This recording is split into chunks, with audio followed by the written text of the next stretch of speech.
I am Staff Sergeant retired Adam Keys, United States Army. I grew up in Nova Scotia, Canada, and I'm not quite sure why I gravitated towards the military. I was a senior in high school when 9/11 happened, and that, to me, was the moment when I said, okay, I'm definitely going.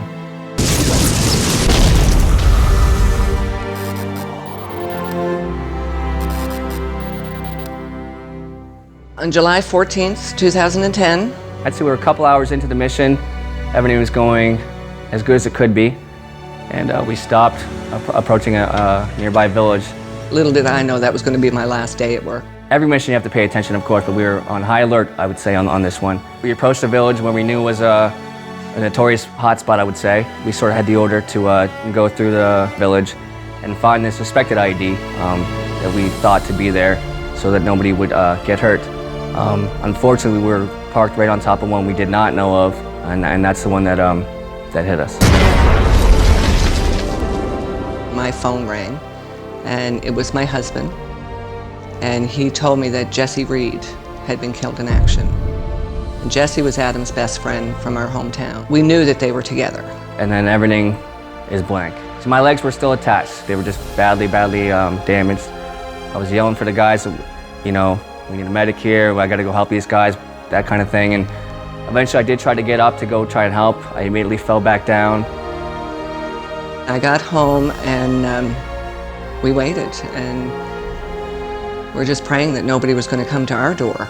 I just checked my emails like every 15 minutes because typically what happened was if your guy was okay and something had happened, they would send an email just saying that something had happened, and you knew from that email that your guy was okay.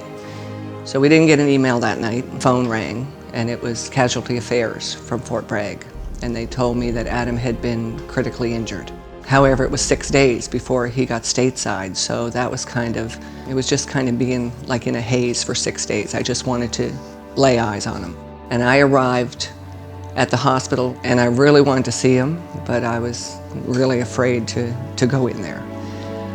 However, we went in, and he was Adam. At this point in time, I'm laying in a hospital bed and had no idea what was going on. I'm very thankful to be here, but it's just by a stroke of luck that I made it. There's no rhyme or reason to it. I mean, he was there, and he was alive, and he was hooked up to every machine possible. And I had just woken up and saw my mother, and the first thing I said was, I love you. It was minute to minute. The doctors would come to me every time he went into that OR. They didn't expect him to come out. Daily, I was told he wasn't going to make it.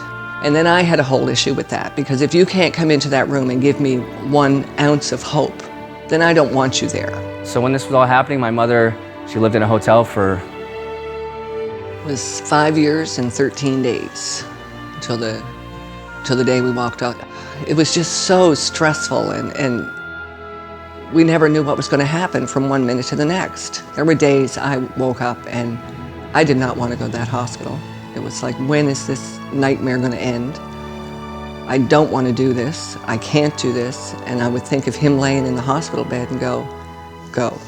You need to be there with him. He's doing it, you can do it. And when people would see me in a chair like this, want to come over and say thank you or say something, but they were constantly just talking to me. And of course, my mother was walking right behind me. So I would stop people right from the get-go and say, hey, thank you for saying that, but also you should be thanking her because she's given more than I have to this situation.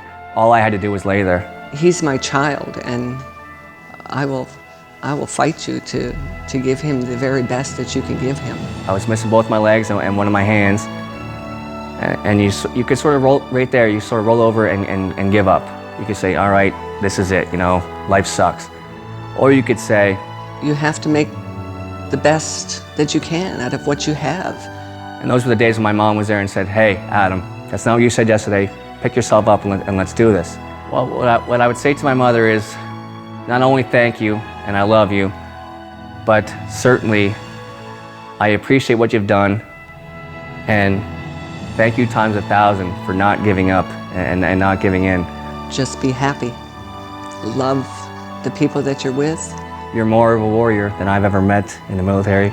Tell your family that you love them. And I'm sure glad to call you my mother. just tell them every day.